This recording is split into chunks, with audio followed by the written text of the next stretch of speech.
still today also you go to a state board school and ask the parent that, how do you judge what English medium school A and English medium school B, what's better? And their answer is how well my kid can speak English is the benchmark. Is that shift happening where we are moving towards more skill-based learning? That shift is already started. How is AI transforming K-12 category? AI is transforming everything.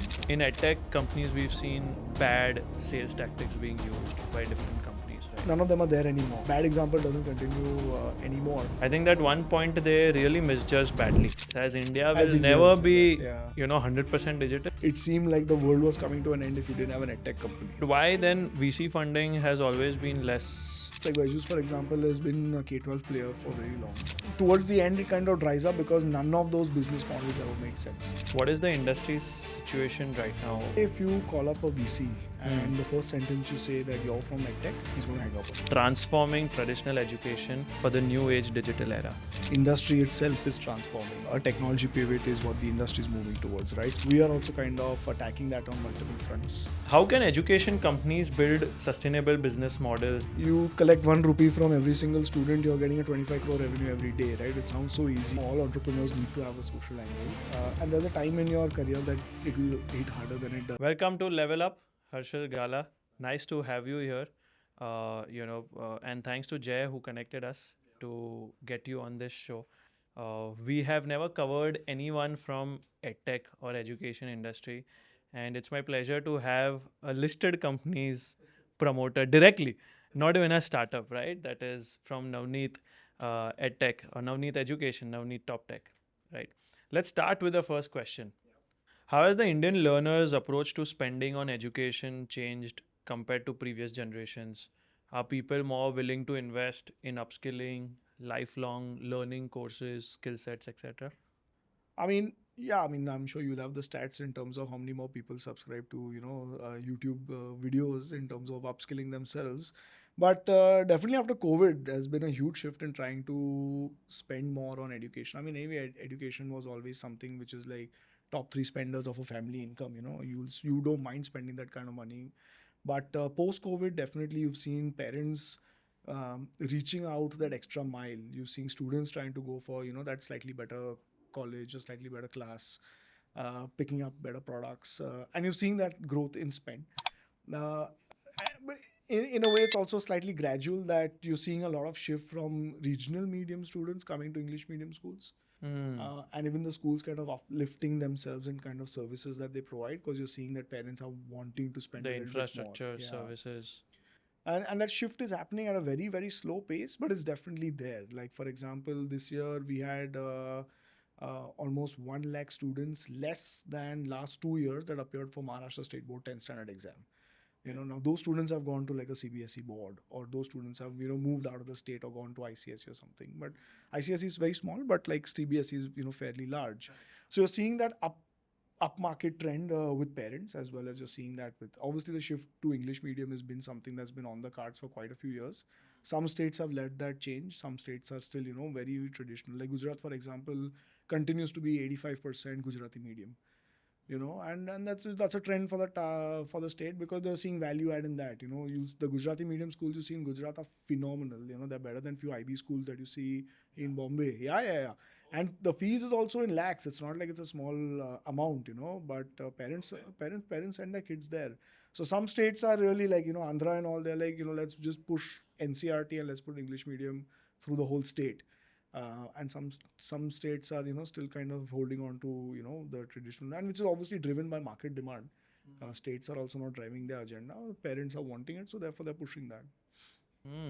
Interesting. I didn't know this, that Gujarat has 85% Gujarati medium schools, and many of them are like premium. Very premium. Nice. Interesting. Why do consumers spend most on education that promises jobs or certificates, but less on passion, soft skills? How can these edtech startups change this, shift that, you can spend on your passion, on your soft skill agendas also, rather than just on degrees and certificates? Which, I don't know how to answer that on behalf of parents who choose that. But finally, at the end of the day, you're seeing, obviously, you still have in India where there are still first generation learners. income levels are not, per capita income levels are not, very high. They're not even, Bangladesh, for example, is still higher than India. But the link to education, which is linked directly to jobs and which is therefore linked to income, is still very, very strong. And therefore, for edtech companies to kind of align to that requirement is probably a good winning formula. There is no need to break that mold because, as I said, you chase the market demand rather than try to change the market. Yeah, if parents are saying, like for example, you still today also you go to a state board school and ask the parent that, how do you judge what English medium school A and English medium school B, what's better? And their answer is how well my kid can speak English is the benchmark. That's what they say.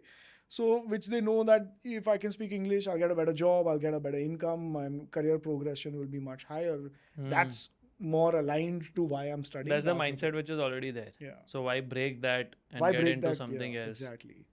And there's enough market in terms of executive education, which is in terms, professionals who want to kind of upscale and then chase their passion after they've, made enough money or something like that.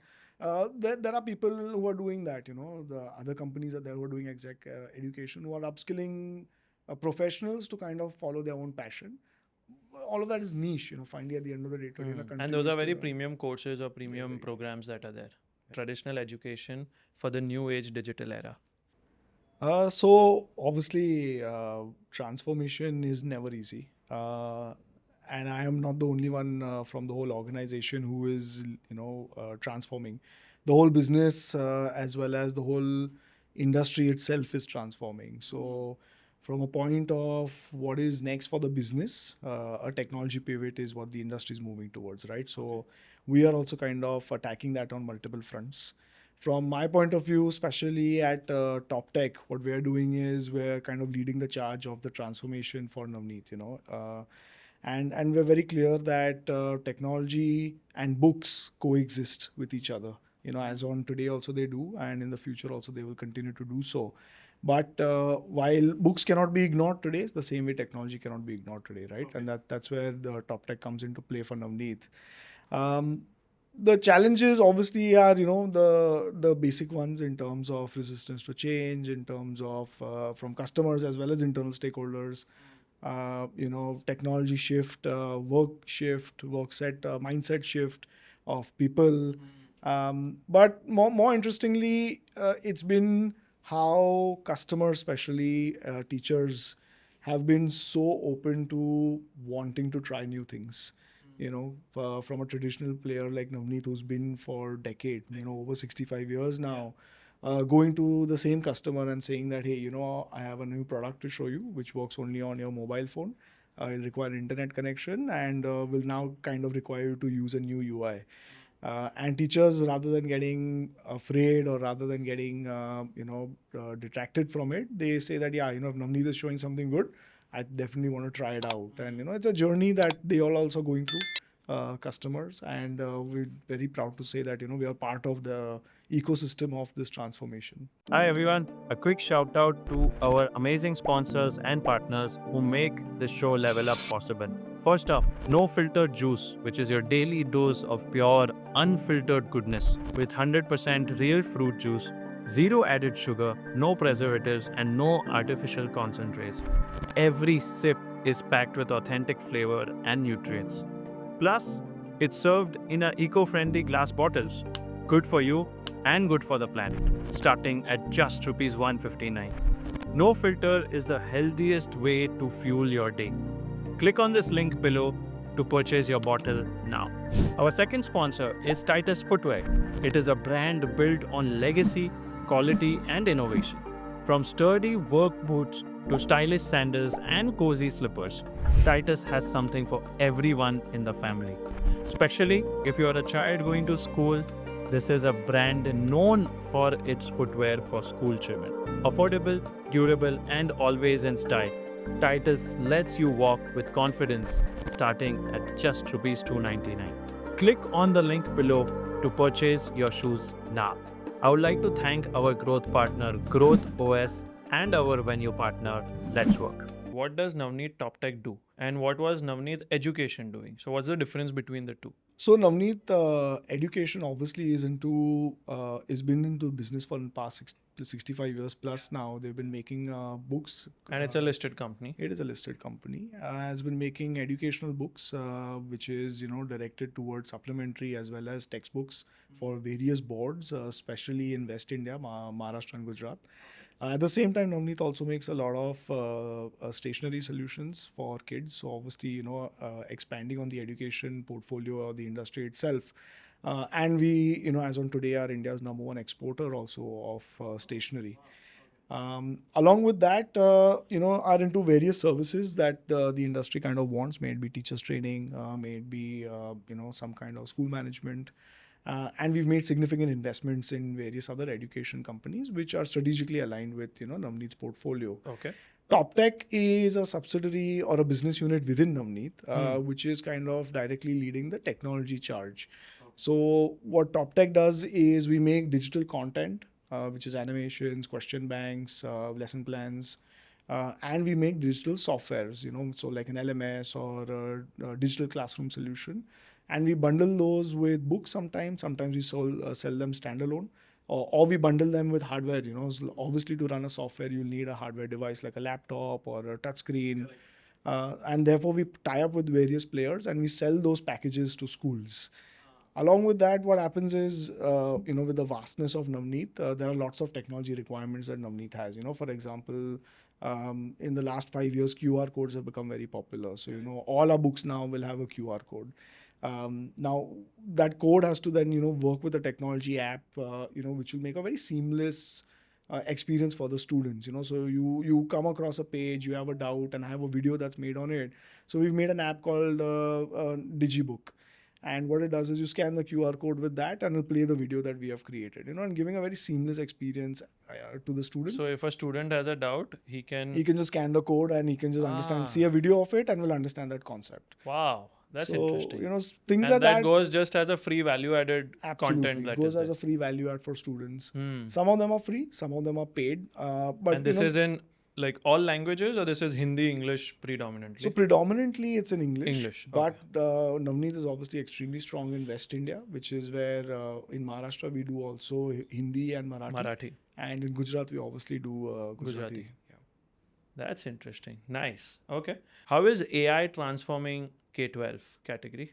AI is transforming everything. It's good that you're real. Otherwise, people should know that you're also not AI. हमारा डाला था इसने अभी AI photo एक video में. I can totally imagine. I can totally imagine in all aspects that there, especially like in a format like this. But in all industries, AI is kind of revolutionizing everything. So for us, it's a two-faced coin. One is in terms of production, what we can do to create content which is better, which is faster, more effective, more in the format in which people want to consume content. Plus also in terms of pushing out things to students. What tools can we provide to students and teachers, obviously, in which they can kind of generate content, they can kind of use content in ways that only they want to use. For example, what we very recently launched is Navneet AI. And what it does is it takes our 60 years of content and puts it in a foundational model, trains it like a teacher to behave like a teacher, and then gives the teachers the options to generate any type of content that they want. So they want to make a PPT, they want to make a flashcard, they want to make a quiz, they want to make an interactive game. You can just do it because the model is designed to generate more content out of the foundation data that you have. So it's your internal chat GPT. Absolutely. Navneet chat GPT. Yeah, that's why we call it also Navneet AI, because we're so proud of it and we're so sure that this changes the way teachers kind of interact with content, because everybody wants content that they are comfortable in teaching. So as a teacher, I don't want to show a video, but I want to use a PPT, or I don't want to show like a textbook, I want to show lesson plans or flashcards. I, as a content provider, can't make all types of content, but AI can, and I want to make that possible, and which is what we've done in a very short period of time. And obviously then and internally also you want to kind of create more types of content, you want to go to market faster, you want to obviously reduce costs, and that's a reality, right? So which is what we're working towards, and we're definitely not in the boat where we're ignoring it. If anything, we're embracing it with like wide arms, and we're seeing that how we can use it as efficiently and as widely as possible. I think, yeah, I think making AI driven content is one of the best things that anyone can do, not just an edtech startup, but anyone who can, quickly make some good content, engaging content. I think AI gives a lot of engaging content, and you can really engage the students, probably learning for the faculty, teachers, etc. And as you rightly said, it can help your product go to a market really quickly. Got it. Bad sales tactics being used by different companies, right? Which we all have seen that. How does one move beyond those aggressive, maybe bad sales tactics, strategies, and focus on building trust, focus on building long term value for learners, for teachers, for all the stakeholders? I Yeah, so obviously bad practices is not something that the industry would ever want to be known as. Unfortunately, that's become the tag of the industry, right? Burning money and bad sales tactics, and pressurizing parents. Uh, there was definitely something that we want to move past as an industry. But the good thing is that from Navneet's point of view, we've been in this industry for so long that the brand carries that value of what we stand for. And like at no point in time you'll ever see a sales force by us. You'll never see like a product which is just made for a market grab or a cash grab. And thousands of players that are there in the industry stand by those values. And the good thing is that those are the only guys who have survived. So that's what the industry will kind of stand for, And while there's been some headlines around the fact that you have these organizations who do this and some organizations who use other type of tactics, none of them are there anymore. So therefore, that that bad example doesn't continue anymore. Now it does not. Yeah, it doesn't, and hopefully it doesn't get started by anybody else ever again. Yeah, that's true. I think that has, since the time the news have been out and so many videos have been circulated, I think people have understood that this is something not going to work. And VCs have also understood not to back such companies, because they've, I think, backed a lot of such companies. I think only one or two companies have come out where these videos have been out, and where their names have been attached to it. But I think there have been so many companies that have done that, especially new age startups that have worked on these kind of methods, aggressive sales tactics. But I think now it is changing. It is changing to a good manner where people are now focusing on building trust, value. Because I have a friend who runs an edtech company, and they have also scaled. They've taken like 10 years, but they've really built it with good, strong value ecosystem, value systems, etc. So that is something I think which is happening and which people should focus upon to build long term. What is the industry's situation right now? How has that whole negative phase, is it died down? Is it phased down? What is currently happening in the situation? And when I say in this sector, I also mean new age startups, not just Navneet Education, or which is a legacy company. But even for new age startups, how is the situation? How is the sector progressing? So today, if you call up a VC and the first sentence you say that you're from EdTech, he's going to hang up on you. So it's as good as that. So it is So still there, like that obviously, it's situation still is still there because nobody has the faith anymore. Plus, a lot of these VCs have also understood that the longevity of returns is very very high versus a D2C product or versus a consumable solution which has a far better return, much faster return. faster return. The regulation risk is extremely high in K-12 in the sense that there are restrictions placed on schools from the government in terms of fees or in terms of student teacher ratio, profitability, which could always be extended very quickly to service providers such as ourselves or any other edtech providers. So the risk of regulation is fairly high. Plus, the industry name is okay because the VC finally sees the business projection, sees market size, and will get back into the industry. Right? He's here to make money. He's not here to go on some sentiments. But no one else has understood the fact that if your fundamentals still are strong, you can still figure out a profitable business model without VC funding also, right? And a lot of players, a lot of peers of ourselves, publishers, second generation, third generation who come into the business have realized that if we run our edtech play the same fundamentals that the books play is working or the physical play is working, then you can make a sustainable edtech model also without any VC funding. You obviously you need funding from somewhere, but not at the scale at which we saw in COVID. It could be maybe HNIs, family offices, Exactly, private yeah, get equity. that. Plus, your own business itself is generating cash, so Hmm. you can use that itself, grow at a scale by which the market size is willing to accept you. There's no need to invest disproportionately to a market size. So market size is not large enough today, and you're seeing 10 years it'll grow. So invest accordingly, right? You don't need to be. There's no winning in this case, right? If you burn all your capital today and the market is not mature, there's no point, being in that space. How can education companies build sustainable business models that don't necessarily rely on continuous venture capital funds? That's a tough one.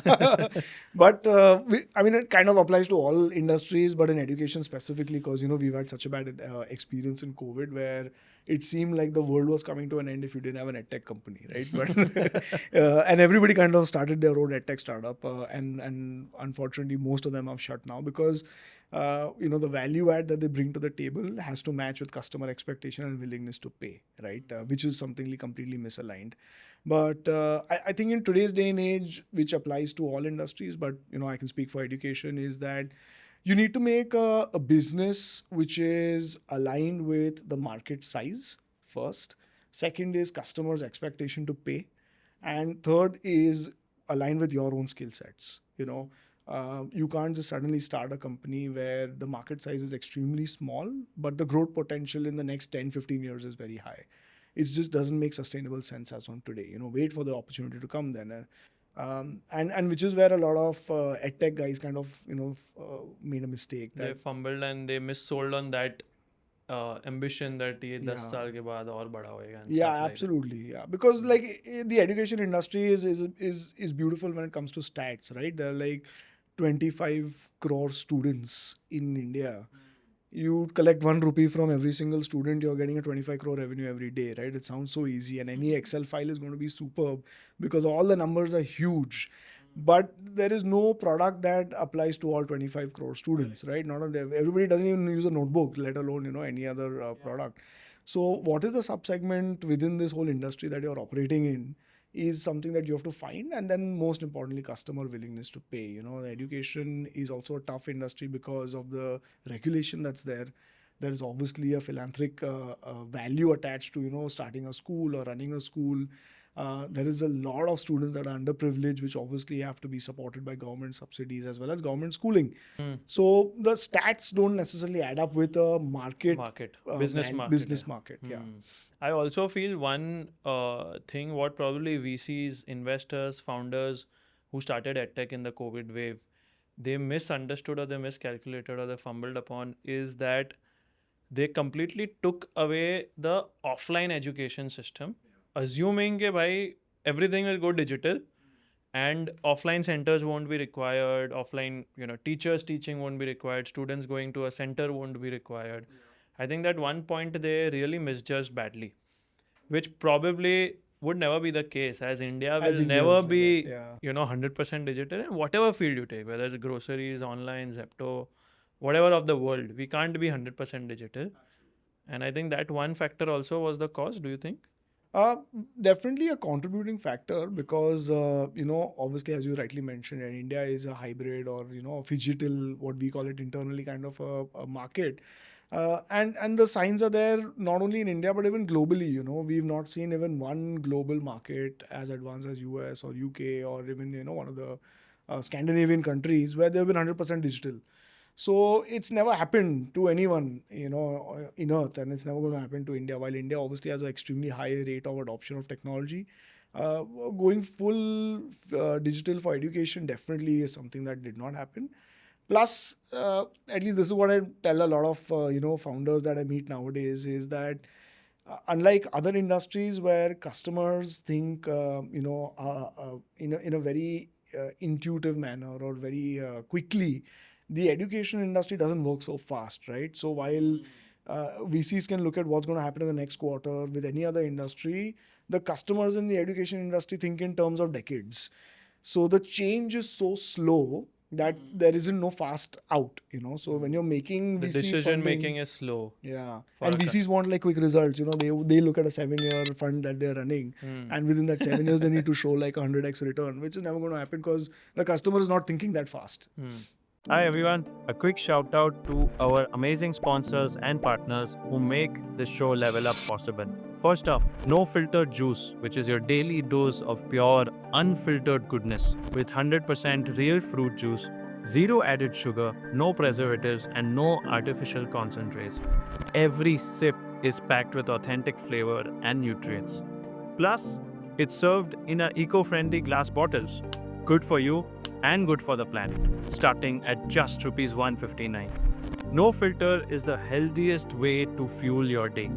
Click on this link below to purchase your bottle now. Our second sponsor is Titus Footwear. It is a brand built on legacy, quality, and innovation. From sturdy work boots to stylish sandals and cozy slippers, Titus has something for everyone in the family. Especially if you are a child going to school, this is a brand known for its footwear for school children. Affordable, durable, and always in style. Titus lets you walk with confidence starting at just rupees 299. Click on the link below to purchase your shoes now. I would like to thank our growth partner Growth OS and our venue partner Let's Work. Why has K-12 segment attracted disproportionate funding and attention, and what are its limitations compared to any other upskilling, higher education kind of platforms or edtech startups or I don't know. companies? Everybody saw Navneet's balance sheet and they're like, "This is the industry you want to be in." That's why. But I mean, jokes apart, it's K-12 is obviously the largest segment in the education industry in terms of number of students, at least in terms of number of schools. It is extremely foundational. You have a very long LTV in the sense that if you enter That's the true. school at a first standard, you have at least 10 to 12 years, of headroom there, where Minimum you 4 years or 5 years if they minimum want to 4 5 years, change, yeah, in case they want to change. versus higher ed. What happens is it's a 3 year course or a 2 year course, and therefore your LTV is very low. So that therefore K-12 makes sense. Plus, once you're in a school which is very institutionalized, it's tough to get out of it. If you create a good rapport with it, you create a good solution for the school, and therefore it's definitely more attractive. And it obviously helps with the fact that one companies do well and then everybody else kind of follows. There is lots of problems to solve in K-12, while Like, as I said, hardware, for example, it's digitization would be so natural to anyone living in a metro in terms of a classroom should have a TV or a classroom should have a projector and all, but that's not the case in reality, right? Most of the classrooms today are still non-digital. So, and therefore, all the tools we create hit that barrier that I don't have a laptop only to project my content. So, where will I use it? So, you have to solve that problem. Teacher upskilling is obviously an issue. School infrastructure is an issue. Providing the right teaching tools as supplementary books is an issue, where the base content is just not good enough from a textbook point of view, and you need more additional content to kind of support teaching, aid learning. So these are various problems that are there still, in terms of student-teacher ratio. That is one of our big concerns, and therefore these problems exist, which are very fundamental to everyone. Plus, everybody's been to school, right? Every single founder has been to school, so everybody's experienced the industry firsthand. So you have your own personal experiences that you can always draw upon and kind of project that into your company. but why then VC funding has always been less in a K-12 segment or lesser compared to other edtech platforms? I think it's not true that there's been less. Like Byju's, for example, has been a K-12 player for very long, and which has obviously got the highest funding. But towards the end, it kind of dries up because none of those business models ever made sense.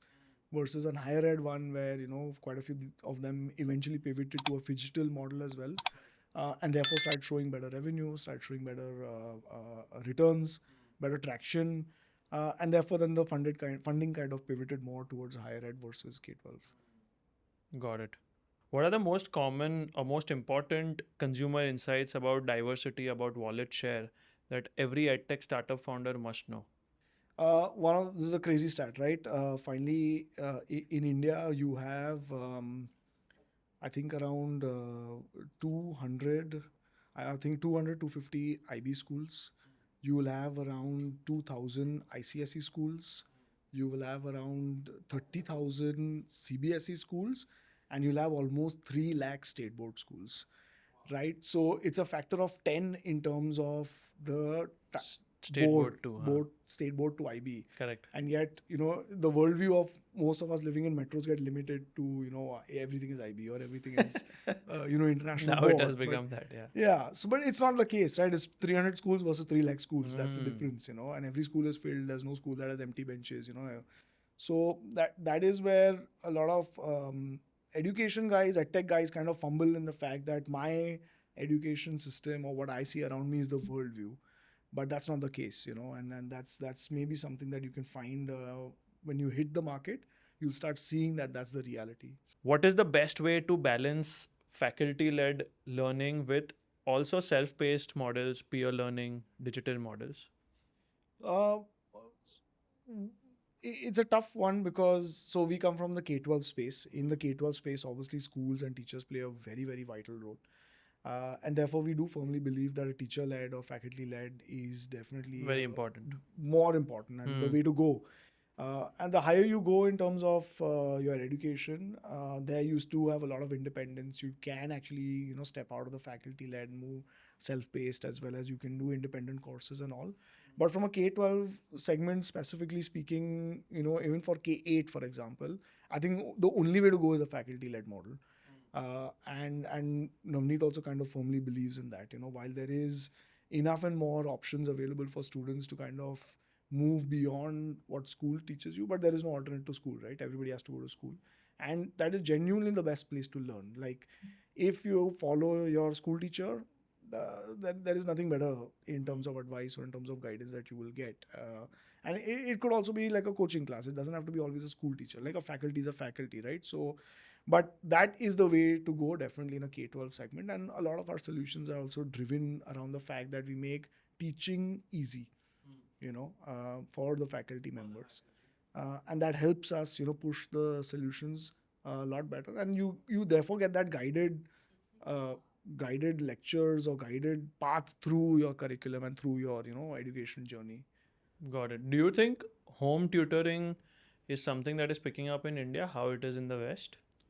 I've not seen large enough trends, like is one of those things, right? In the high end market where someone can afford like those kind of fees, probably it's true. But not in the markets that we play, where home tutoring is not necessarily, it's not a thing, it's a lot more in terms of group tuitions or by and large, in fact, it's just school led. The school is the place where you learn. That's literally where most And of then the stuff once happen. post school, I think it is group tuition classes, as you said, where there is like in the metros mainly, Yeah. not in all the towns. where a but teacher's coming home teaching 3, 4. no, that doesn't really happen. No? Very little. Yeah. Okay, got it.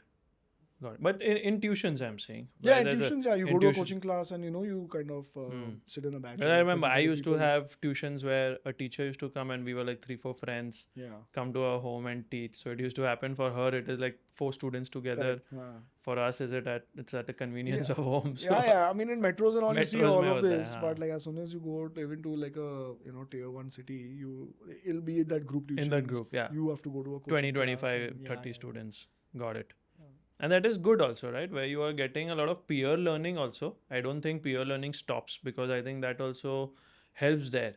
A friend solving another friend's doubt or, helping each other out or studying with each other, something like that. I think that also helps. So peer learning somewhere comes in that in group Yeah. tuitions or group classes also. Got it. What makes an integrated lifelong learning platform, different from a niche edtech players focused on degrees, boot camps, test preparations? I think this is obviously an extremely wide question, which NEP, NCF, all these guys are kind of trying to solve for. The problem statement that they kind of all are saying that a lot of educational value given is knowledge based, which is that absorb knowledge, but you don't know what you're going to do with that knowledge, right? But a lot of changes that we're seeing in the education policy, a lot of it is around experiential and skill based. What that basically means is that can I teach you something that you can use today or in your future jobs? And jobs that potentially will come in the 21st century or, while they pass out or 25 years, later, can I teach you those skill sets today rather than knowledge of content? And that change in educational pedagogy is something that the central government as well as the state governments are trying to push. And it has its pros and cons. Obviously, as I said, the industry works in decade timelines, not in terms of quarters. So the plan is that in the next 3 to 4 decades, we want to see the shift in terms of the kind of skill-based learning that we impart to our students rather than a knowledge-based learning, which then gets tested also in a very high pressure environment, like 10 Practical standard. environment, yeah. Yeah, like right now 10 standard is a make or break, or rather 12 standard in fact is more important today. Now, yeah. But like, what if I fall sick on the day of my board exam? What if like that day that paper didn't work, or I blanked out on that day, and my whole career for the rest of my life is ruined? You But that can't doesn't judge mean him I on that. don't have the skills. So then how do I teach you skills, and then how do I evaluate you on those skills, which is not like a 1 week of your life, which is the most important week of your life. So Is that shift happening where we are moving towards more skill based learning and, you know, even companies for that matter are adopting or are hiring such people who are more on skill, less on educational degrees? yeah, so I mean, obviously, companies don't hire kids from school, but that shift is definitely happening, And I think, as I said, in the next 3 decades is where they want to see the shift completely transform. And the shift is there. You see a textbook of today, say an NCRT textbook of 6th standard, which was recently changed. You have a look at that versus what was there previously. You'll see that the kind of content that's there, the volume may be the same, but the kind of content that there has changed drastically, from concepts explanation to understanding how that concept applies to day life, to how that can be used in different industries, which are prominent in India, and then asking students questions which force them to think out of the box, not test the knowledge again of what was just taught to them. So that shift is already started. Now it's about the rest of the ecosystem coming to play, like teachers getting skilled on how to teach that kind of stuff in the classroom, rather than Got it. taking like a 10-mark question on fill in the blank, what was the date in which the war happened.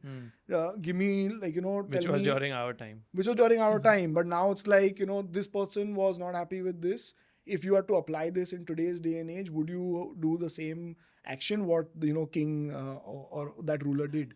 So that shift, and teachers upskilling, as well as students kind of absorbing, parents aligning that, listen, I thought कि you will tell my kid कि 90 marks आएगा तो ही वो pass होगा, but now you're not asking him questions only which can be graded in marks. You're asking him questions which can be graded in he knows the concept or doesn't know the concept. Like, how do I judge if It is my kid concept is better driven, than it the is other? more your mindset, and everyone can have a different answer and a Yeah. different perspective. Yeah. And no one is right, no one is No wrong. one is wrong. That's the हाँ, thing, right? No one is wrong. तो And marks भी किस पे दे? marks de do kis pe de. And the thing is, I am better than you is not a thing only, because no one is wrong. So that is the change that is being driven, by a lot of these NCF and NEP changes. And how does Navneet Top Tech play a role in this change that is happening with your product or your solutions? So there are 2-3 ways that we try to do it. And obviously, when I say Navneet Top Tech, it obviously applies to what Navneet is also Yeah, doing. at a parent At level a also, parent and level, at a yeah. subsidiary level also. So the first is the products that you build. So the LMS that we build, for example, in Top Tech, we have tools in which that we force the teacher to ask students these different type of questions, and then give them the tools to evaluate them on a very open slate.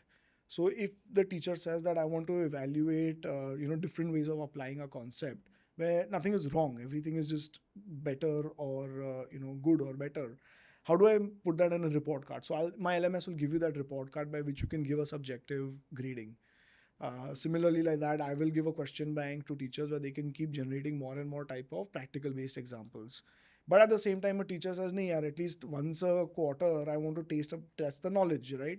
So I'll give you a question bank on that as well. You take a 10-mark test, which is an MCQ based one, So or everything want you to will have only provide the teachers and tell them कि आपको ये सब questions पूछना है, by which you can either test their knowledge or you can test their concepts. Yeah. Okay. And I'll give you the question bank and let the flexibility be with the teacher. I will give teachers a way to assign homework by which they can teach concepts in the class and then tell the student to do an experiment at home. So I'll give the Wow. experiment, plus I'll give you the tools to send that experiment, where a student can then, for example, take a video of doing the experiment and submit it back to the teacher. So that's where Top Tech comes into play. And it happens all on the app. It happens on the app, yeah. Okay. Evaluation also then happens, gradation also happens, and you keep building technologies where you make teachers' life easy. That's the idea, right? So very soon we'll release something which will do self-evaluation for teachers. So the first step of that is you to build products like that. The second step is you build services around it. So what we're doing now is we're doing a lot of teachers training. Within the teachers training, the idea is that how do I train the teacher to constantly move out of what they've done for the last 20 years and then come into the new age of teaching, and it's a process. So, but we're aiding that. And there are commercial services that, you kind of offer to that. And then third is the general awareness that Navneet as a group can push, via its books, via its spread of team members, via its huge bank of influencers that, we have in terms of principals and teachers and distributors, and try to push the agenda that why a new age of teaching or why a new way of doing things is better, why the old way doesn't work. And it doesn't mean it doesn't work, it just means bad. It's just that there's something better Yeah, that you you're have to moving evolve. towards. Yeah, Yeah. you have to evolve. And But that's what and Navneet kind these of schools does. are typically which board that you all boards? These have to be all board, as I Okay, said, with the SSE, stats. Yeah. CBSE, ICSE, all IB also. IB not so IB much not. because the size is very small. All of them are new age schools, by and large. So there isn't much to really change. But I the think they state are board, already in that evolved category most where likely, yeah, that's what they must be. But obviously, our focus is much, much, much more on state board and state board CBSE. and Yeah, CBSE. Yeah, I think those two are the largest, of course. absolutely. Got it. In edtech companies, we've seen, you know, how can edtech companies and founders build a culture of giving back and social impact, and why is this important for long-term success? It doesn't have to be a tech. It actually applies to every single entrepreneur. It applies Because maybe to in the edtech situation, in the edtech sector, it is about giving education to people. So can it also have a social angle to it? How can other edtech startups also, you know, follow that? So the social angle obviously applies to everyone. As I said, all entrepreneurs need to have a social angle.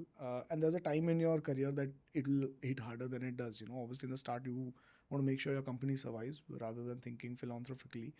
But the education industry is very good because it gives you that satisfaction of actually doing good, right? And this is something I always tell the sales guys that when you go to sell the product to a school, you have to be feeling good about it, that if a school takes it, if a teacher uses it, it's changing the life of that student forever, right? And that's the value our products bring to the market. And which is the beauty of selling quality educational solutions. It's not a product that you're selling that gives temporary relief to a pain, but it's a life-changing solution at a very fundamental level, right? We all remember our teacher, our favorite teacher. We all remember our favorite friends from school. And there is always this one concept or one memory you have that I learned this in school and therefore it stuck with me forever. Or we all say, when was the last time you used algebra in your day-to-day life? But that those are experiences you've learned from school. Today I've met so many students where they say that it was Navneet's video about digestive system that I saw in my school, because of which I still remember exactly how it works.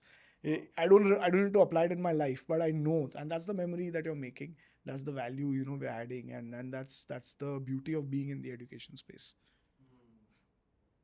Makes sense. Okay, so we'll move to the last segment, which is the rapid fire round, right? So be quick, be rapid. Complete this sentence. The future of Indian education is Hybrid. hybrid. That is digital and physical. Okay. A skill every student should learn in school, but usually doesn't.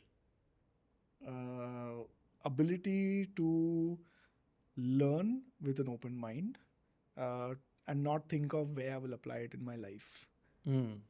Okay. Your favorite teacher growing up? I had my chemistry teacher who was she was very good, very very friendly, Good looking or what? no. I mean, yeah. At that point, I didn't think, but very friendly, and one of those few teachers who was not scary. I think that's the one that stuck with Okay. me. Yeah. Even my chemistry teacher, by the way. Both. Maybe chemistry teachers are good Right. across the world. Okay. The best entrepreneurship advice you've ever received as a leader? Uh, your market size should be proportionate to the investment that you're making, in the sense that if your business is not there, stop investing money. Okay. And this was from whom? This was actually from one of an investor who we had approached, not during COVID. In fact, this was before COVID. And he saw the balance sheet, he saw all the numbers, and he's like, "Your market size is so small that you should not invest 1 rupee further in what you're doing." Hmm. Okay. Did he invest but later No, he on? did not. Okay. Your go-to productivity hack. YouTube for sure. I keep searching for very recently now I started searching for AI tools that make my life easy. But before also it was like productivity apps that make my workflow easy. My aim is to be as free as possible at work, and any video that I can find to make that happen, to delegate better, to set better tasks, to set better SOPs, is something I'm constantly looking for And watching Level and watching them. Up. Wonderful. Awesome, Harshil. I think superb conversation. Likewise, absolutely Lovely likewise. to understand so much about education industry, what is happening, about top tech, what you guys are doing. And I think this is one industry. I believe that the bad side or the downfall is here, and we would see a U shape or a V Yeah, shape absolutely. going in the next 3 to 5 years. I'm very confident or very bullish on this sector per se. Long time to host someone. Thank you for accepting the invite, and Absolutely. thank you for coming and making us all aware about what's happening in the edtech industry. Absolutely. Pleasure. Thank Pleasure you. being here. Thank you so much. Thanks.